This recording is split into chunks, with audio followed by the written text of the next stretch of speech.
সম্মানিত শ্রোতা ও প্রিয় বন্ধুরা, আমি ডাক্তার ফরিদা খাতুন ছবি, ফিজিক্যাল মেডিসিন বিশেষজ্ঞ, অর্থাৎ পেইন, আর্থ্রাইটিস, প্যারালাইসিস বা নিউরোলজিক্যাল রোগগুলোর রিহ্যাবিলিটেশন বিশেষজ্ঞ চিকিৎসক।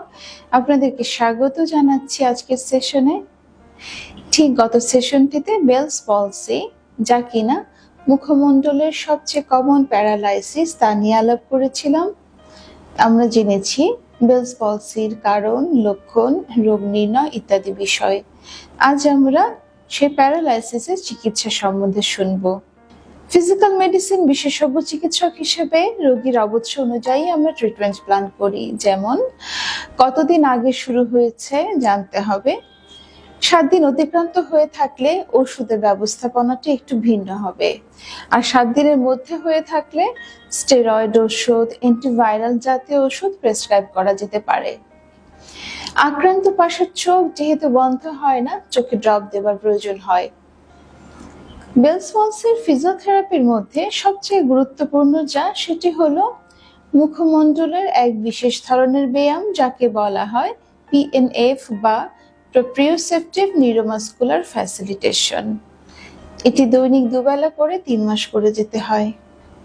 বিস্তারিত হয়তো কখনো পরে আপনাদের দেখাবো। ইনস্ট্রুমেন্টাল থেরাপিগুলোর মধ্যে উল্লেখযোগ্য হলো IRR বা ইনফ্রারেড রেডিয়েশন, অনেকের ক্ষেত্রে প্রয়োজন হয়, এবং খুব গুরুত্বপূর্ণ আরেকটি থেরাপি হচ্ছে EST বা electrical stimulation therapy. EMG biofeedback নামে আরো একটি থেরাপি আছে যেটি খুব উপকারী।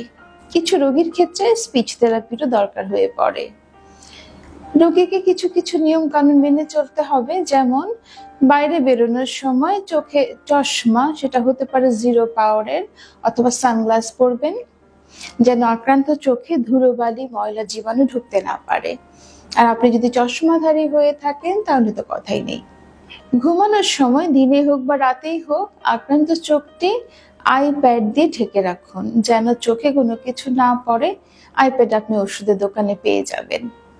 ঠান্ডা লাগানো যাবে না, যেমন ঠান্ডা আবহাওয়া বা পরিবেশ এড়িয়ে চলতে হবে। জার্নির সময় গাড়ি, বাস বা ট্রেনের খোলা জানলা দিয়ে আসা ঠান্ডা বাতাসটা কিন্তু খুব ভালো লাগে, কিন্তু সেটি কানে লাগানো যাবে না, কান ঢেকে রাখতে হবে, ওটা ক্ষতিকর।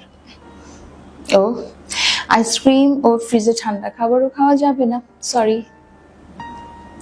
কদাচিৎ মুখাবয়বের বিকৃতি থেকে গেলে কিছু ইনভেসিভ ট্রিটমেন্টের দরকার হয়ে পড়ে, যেমন বটুলিনাম টক্সিন বা বটুলিনাম ইনজেকশন নেওয়া। আরো খারাপ কেসে প্লাস্টিক সার্জারির প্রয়োজন হয়, যেমন ফেসিয়াল লিফট। মুখমণ্ডলের পক্ষাঘাতের চিকিৎসার পাশাপাশি অন্যান্য অসুখ বিসুখ যদি থেকে থাকে তার চিকিৎসাও করতে হয়। লাইক অনেকেরই বেলস পলসির সাথে ডায়াবেটিস থাকে, সেক্ষেত্রে ডায়াবেটিসের যথাযথ চিকিৎসা আমরা প্রেসক্রাইব করি। প্রিয় বন্ধুরা, ঠিক এর আগের ভিডিওটিতে আমরা বেলস পলসির কারণ, লক্ষণ ইত্যাদি জেনেছিলাম। আজ শুনে নিলাম এই রোগের চিকিৎসা সম্বন্ধে। তবে চিকিৎসা নিজের হাতে নিতে যাবেন না, কারণ আগে তো নিশ্চিত হতে হবে যে চেহারার এই পক্ষাঘাতটি বা ফেসের এই প্যারালাইসিসটি বেলস পলসি কিনা, নাকি এটি স্ট্রোক অথবা ব্রেইনের অন্য কোনো রোগের লক্ষণ হিসেবে দেখা যাচ্ছে। তাই সতর্ক হন, যত্নবান হন এবং আমার সঙ্গেই থাকুন। শিগগিরই ফিরবো অন্য কোনো গুরুত্বপূর্ণ টপিক নিয়ে। ততক্ষণ ভালো থাকুন। আসসালামু আলাইকুম।